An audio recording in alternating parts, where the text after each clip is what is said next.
So there's a couple of ways that we can consider practice when we're thinking about what it is that we want to achieve. I define practice in two different ways, practice versus the practice, and I'll talk about how I define those differently throughout this video. Let's start with practice first. I want to talk about how we can utilize drills and exercises and all of that kind of practice in the best way to get the fastest progress and to be consistent and to also recognize and be able to keep track of our progress as well. It's very easy to get lost in progress a little bit and to not see it, especially as we start to advance more and more. Because the progress starts to get more incremental, right? And so if you sign up to my mailing list, you can actually get a free copy of a practice routine template where you can start to track your own practice. I really recommend that. So when we're talking about practice, the way that I like to split up my routine is like this. We'll drill. We'll have, so by drill I mean some kind of exercise, some kind of measurable thing. Single stroke rolls, paradiddles, split hand rolls, something that is technique based, that we can actually measurably say, yes, I'm good at that, no, I'm bad at that. And so say I've got however much time in my day, maybe for me it'd be more like 20. So I would spend 20 minutes just drilling that one thing. Say I'm trying to practice double stroke rolls, like this, I don't know, middle pointer. I will spend 20 minutes just focusing purely on that specific thing. What I will do is I'll actually measure how well I'm doing on that. So I'll write down my BPM, and in order to do that I do have to practice with a metronome, and I will practice with a metronome. I like apps. I use an app called Camtronome at the moment, which enables you to divide your metronome in a bunch of different ways, and you can also use a bunch of different sounds. I used to use Pro Metronome, which does the same thing. These are apps on my phone. Just to keep the metronome a bit more interesting and less irritating than doop, doop, doop, you know. I also have some beats available on my website somewhere that you can use to jam along to instead with different tempos. So I'll write down what my tempo is, and I'll start slightly slower than is comfortable for me. And then throughout the 20 minutes, I'll gently increase and aim to get to a place where it starts to feel uncomfortable. When I'm in that comfortable space, the most important thing is that I'm really diving into how the mechanisms actually feel, right? So especially with my dominant hand, I'll really kind of analyze what's going on with that hand, with that arm, with that shoulder, whatever, so that I can then mimic that and mirror that in my non-dominant hand as well. So I'm thinking about all of these little elements, and then as I speed up, the goal of course is to be able to maintain that comfort as we get faster. So I'll make a note of what BPM I'm at here, so that tomorrow when I come back to it, I can start maybe a little bit faster than my slowest and see if I can work my way up. This is the most important part here, is having that thing that we can measure throughout our progress. Super, super important. So once I've done that, then I'll have my integration time. And I learned this through David Kuckerman. I did a video a little while back where I tried to stick to David Kuckerman's practice routine. It's a really fun video. I had a really great time doing it. I'll put a link below so you can check it out. And he taught me this excellent method.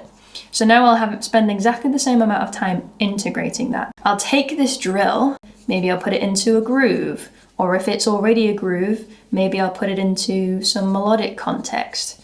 Basically what's happening is I'm putting it into context here. That's the most important part. This is the part that a lot of people miss a lot of the time, is figuring out how to go from here to here, right? It's like a lot of students come to me and they've got chops, they're really good, you know, they've got great control over their hands, they know what they're doing, but they can't get creative with it. They haven't composed a piece yet and they're not having much success with it. That's because they're skipping this step, this integration step, right? Super, super important. And so what I'm doing is I'm just taking that element and I'm practicing it in the context of something else. So maybe I'll play a groove and then every now and then, I'll throw in that double stroke roll, whatever it is that I'm practicing, just so I can feel how that feels in context. And I'll do that for 20 minutes. And I'll start to explore a little bit and do some, you know, slightly different things with it, just to feel how it feels to integrate that. And then I'll have 20 minutes of free play. So from here, it can either be completely free play where you just step away from it entirely, or ideally you want to be thinking about all of these elements as you step into something completely, like either within your comfort zone, something that you would normally play, but then throwing these things in as well, or something a little bit further out of your comfort zone where you're utilizing these elements. So that's my routine for practice. And again, I've got a great template for like a little kind of practice challenge to kickstart this, so you can actually track your progress, because you are making progress, you're just not tracking it, and so sometimes it doesn't feel like you are. So that's super important. The next thing that I want to talk about, is talking about the practice. Now this is something a little bit different. So the practice, rather than practicing a drill or an exercise, and that can be part of it, is more about actually just getting into the habit of picking up the handpan in the first place. It's a very different thing. And for me, this is just as important as practice time. For me, the practice is getting up in the morning and playing handpan first thing before my brain has had time to wake up and think about anything at all. The practice is not really feeling it like it today, but doing it anyway. Or if I really can't bring myself to do it, maybe I'll do something else that is nourishing for my handpan journey, if you like, my practice journey. Maybe that's listening to other musicians, or maybe it's playing a different instrument, maybe it's being creative in some other way so that I can get inspired. It's being intentional with how I'm spending a specific allotted section of time, regardless of whether or not I'm practicing or just living that practice of playing the instrument. And so for me, I think that's as important, if not more important, than practicing itself.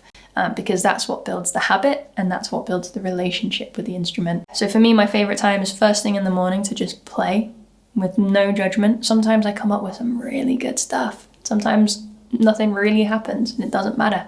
And I have to resist the urge when I come up with good stuff to record, like this is not productivity time. It's not making content time. That's a big thing for me, is distinguishing between my own personal practice and making stuff for YouTube and for students. That's why the practice is so important for me, especially, and for you as well. If you work a 9 to 5, or if you've got a family or whatever it is, having that allotted time to commit to the practice of playing the instrument is so important for your own well-being and your own health, as well as for your development as a musician. But I think most of us pick up music, especially the handpan, most of us pick up the handpan not with the goal of becoming a professional, but with the goal of enjoying it and sharing the amazing sounds of the instrument.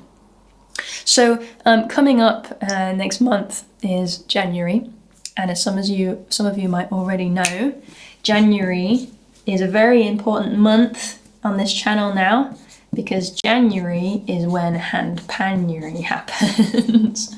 Yay! So that's coming up next month. That is 30 days of diving into the practice of playing handpan. It's going to be a little bit different from last year. Last year was a lot of drills and exercises, and then we took the weekends off, and then we drilled and exercised. This year is different. It's 30 days, no days off. Rather than just drill, it's exploring a lot of different patterns. So we're going to be finding patterns to launch yourself into improvisations or compositions, to just meditate with and enjoy in that moment. Basically anything that's just going to get you into the habit of developing a regular practice. This is so important, having this. Woo, look at it's got arrows, so it must be important. A regular practice. I hope you will join me for Handpanuary. I recommend also signing up to my mailing list, because I'm going to be handing out my number to join a WhatsApp group of people who are diving into Handpanuary. And you can also join my Patreon, where I'll be providing notation for the patterns that I teach. So if that's something that you're interested in, if you want to kickstart your year with some really intentional practice, then stick around for that, because it's going to be special. I'm really excited about it.